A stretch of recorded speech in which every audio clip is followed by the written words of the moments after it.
শনির সফর। 2 নাম্বার, আল্লাহ নবীজির নবুয়তের সময়কালের ঠিক মাঝামাঝি সময় এই সফরটা দিলেন মদিনায় যাওয়ার আগে। কেন দিলেন? এই জিনিসটা ধরে রাখতে পারলে পুরো আলোচনাটা বোঝা সহজ হয়ে যাবে। সুবহানাল্লাহ বলুন। আলোচনার আয়াত সূরা বনী ইসরাঈল, কত? কোন সূরা? আয়াত নাম্বার 1। আল্লাহ শুরুতেই এই সূরাটা শুরুই করছেন সুবহানা দিয়ে। সুবহানাল্লাহ। আল্লাহ পাক রব্বুল আলামিন বলেন, সুবহানাল্লাযী আসরা বিআবদিহি লাইলাম মিনাল মাসজিদিল হারামি ইলাল মাসজিদিল আকসা الذي باركنا حوله لنريه من آياتنا إنه هو السميع البصير। একসঙ্গে বললে শরীরটা গরম হবে। এই সফরে ঈমান বৃদ্ধির জন্য, ঈমানকে কন্ট্রোলের জন্য আল্লাহ সুবহানাহু ওয়া তাআলা এই সফরের মধ্যেও এটা আছে। এই জন্য এই আলোচনায় আল্লাহু আকবার বেশি বলতে হবে। রব্বুল আলামিন ডাক দিয়ে বলেন, পবিত্র সেই সত্তা যিনি সমস্ত অপবিত্র হইতে মুক্ত, সমস্ত গ্লানি হতে মুক্ত, সমস্ত অন্যায় থেকে মুক্ত, যার থেকে পবিত্রতা বলতে এর শেষ নাই, পুরাটাই পবিত্র। রব্বুল আলামিন ডাক দিয়ে বলেন, সুবহানাল্লাযী আসরা বিআবদিহি লাইলাম মিনাল মাসজিদিল হারামি ইলাল মাসজিদিল আকসা। আল্লাহ এই সূরাটা শুরু করছেন কি দিয়ে? সুবহানা। তার মানে বুঝতে হবে এই সূরায় যতগুলো কথা আছে, এই কথাগুলো আপনার মেধায় হয়তো ঢুকতে না পারে, এই কথাগুলো আপনার বিবেকে বাড়ি খাইতে পারে, আপনার যুক্তির সাথে বলতে না পারে, আপনার থিওরির সাথে মিলতে না পারে, বিজ্ঞানের সাথে মিলতে না পারে। তাই আল্লাহ বলেন, যদি তোমার যুক্তিতে না মেলে তারপরও তুমি এই কথাগুলো মেনে নাও, তবু আমার প্রতি দোষারোপ করিও না। বিজ্ঞানের সাথে যদি না মেলে তারপরও তুমি এটাকে মেনে নাও, এটাকে তুমি বাদ দিও না। আল্লাহ এই জন্য সূরার শুরুতেই বললেন, সুবহানাক, তোমার আল্লাহ সমস্ত কিছু থেকে অপবিত্র থেকে পবিত্র। এটা দিয়েই আল্লাহ সূরাটা শুরু করলেন। তার মানে এই সূরায় এমন কিছু আলোচনা আছে যা আপনার দিমাগে ধরবে না, বিবেকে অতদূর যাবে না, আপনার চিন্তা চেতনার বাইরে চলে যাবে। তখন যদি আপনি বলেন না এটা হতে পারে না, আল্লাহ বলেন কেন হতে পারে না? তোমার রব হতে পারে না বলতে থেকে মুক্ত। তোমার রব কি হতে পারে না থেকে মুক্ত। তাই আল্লাহ বললেন সুবহানাক। একটা বিষয় বুঝলাম। এরপরে আল্লাহ বলেন, আসরা বিআবদিহি, আল্লাহ বলেন আমি আমার বান্দাটাকে ইসরা করেছি। কি করেছি? কাকে ইসরা করাইলেন? আল্লাহর নবীকে ইসরা করাইলেন। ইসরা কতটুকু করাইলেন? আল্লাহ বলেন ইসরা হলো ততটুকু, তিনি যে ঘুমায়া ছিলেন যে ঘরের মধ্যে, ওই ঘর থেকে নিয়ে ও বান্দা ইসরা হলো বাইতুল মুকাদ্দাস পর্যন্ত। এই যে রাস্তাটা, এই যে সময়টা, এই যে জাগতিক সময়টা, আল্লাহ বলেন এই জমিনটা হলো ইসরা। ইসরা কতটুকু?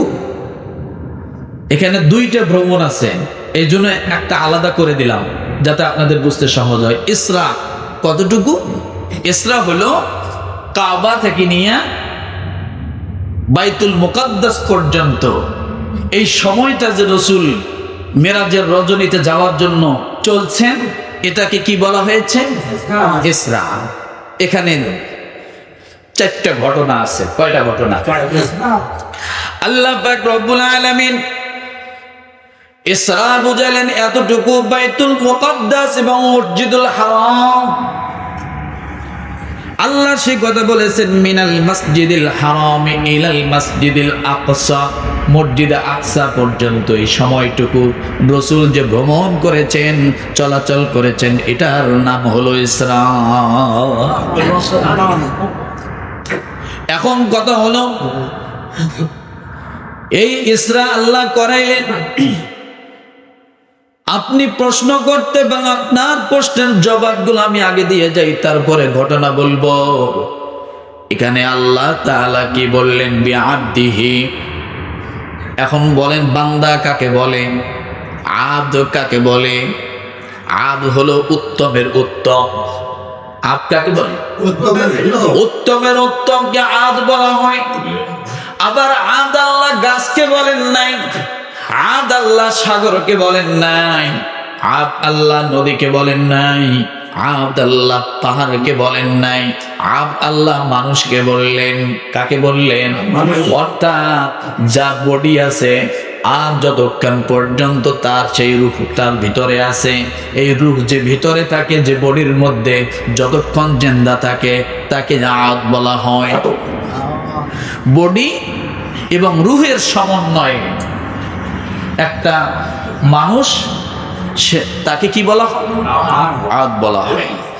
তাহলে বোঝা গেল আল্লাহর নবী ইসরা করিয়েছেন আল্লাহ সশরীরে। যেহেতু আল্লাহ ব্যবহার করেছেন, তার মানে যার ভিতরে কি আছে? জিন্দা আছে, রূহ আছে, আর শরীর আছে, তাকে আব্দ বলা হয়। আল্লাহ তাআলা তার রাসূলকে সশরীরে তাকে ইসরা করিয়েছে। আল্লাহ নবী একদিন তার একজন বোনের বাসায় ঘুমিয়ে আছেন। ইশার নামাজের পরে এই ইসরা, এই মিরাজের পথ কখন রওনা হয়েছে? রাতের শেষের দিকে না রাতের গভীরে? আমরা এই হাদিস থেকে জানতে পারবো। আল্লাহর নবী ইশার নামাজ শেষ করে দিয়া এরপরে আল্লাহর নবী ঘুমাইতে যাবেন। খাওয়া দাওয়া শেষে ঘুমাইতে যাওয়ার আগে নবীজি প্রতিদিন 2 রাকাত নামাজ আদায় করতেন ঘুমানোর আগে। এটা অনেকে ইশার নামাজের পরে, বেতের নামাজের পরেও 2 রাকাত নফল নামাজ অনেকেই পড়ে। নবীজি ওই নামাজটা ওই রকম সময় পড়তেন। ঘুমাইতে যাবেন, যাওয়ার আগে নবীজি 2 রাকাত নামাজ পড়ে তারপরে বিছানায় যান। 2 রাকাত ইশার নামাজ শেষ হয়ে গেল, খাওয়া দাওয়া কমপ্লিট হয়ে গেল, আল্লাহ নবী এবার ঘুমাইতে যাবেন। এমন সময় 2 রাকাত নামাজ পড়লেন।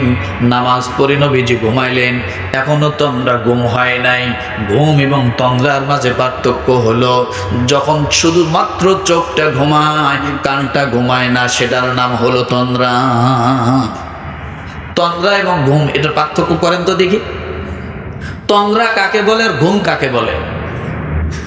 ঘুম হলো কান ঘুমায়, সাথে চোখ ঘুমায়, এটার নাম কি? জোরে বলেন, কথা বলেন, বোঝেন নাই? কান ঘুমায়, সাথে চোখ ঘুমায়, এটার নাম ঘুম। আবার তন্দ্রা হলো এই জিনিস, চোখ ঘুমায়, কান ঘুমায় না। অর্থাৎ কেবল আপনার ঝিমানি আসছে, কিন্তু কান আপনার সজাগ আছে। এরকম হয় কিনা? এরকম হয় কিনা? কান সজাগ আছে, অনেক খুব শব্দ হচ্ছে, এরা পাইতেছেন, কেউ কথা বলতেছে, এর মাত্র হঠাৎ করে দেখছেন চোখ বন্ধ হয়ে গেছে। এটার নাম তন্দ্রা। মনে থাকবে। আর ঘুম কোনটা? কান ঘুমায়, চোখ ঘুমায়। আরেকটা আগেও বলছি, আবারও স্মরণ করেন, কান আগে ঘুমায় না চোখ আগে ঘুমায়? বলে বলে কান আগে। যতক্ষণ কান না ঘুমাবে ততক্ষণ চোখ বন্ধ হবে না। আগে কানের কার্যক্রম আল্লাহ বন্ধ করে দেয়, তারপরে চোখের কার্যক্রম আল্লাহ অটোমেটিক বন্ধ করে দেয়। কান যদি না ঘুমায়, আপনার চোখ বন্ধ করে কোনো কাজ হবে না। এই জন্য ঘুম আগে কোথা থেকে? ওয়াহুয়াল্লাযী জাআলা লাকুমুল লাইলা লিবাসাও ওয়ান নাওমা সুবাতাও ওয়া জাআলান নাহারা নুশুরা।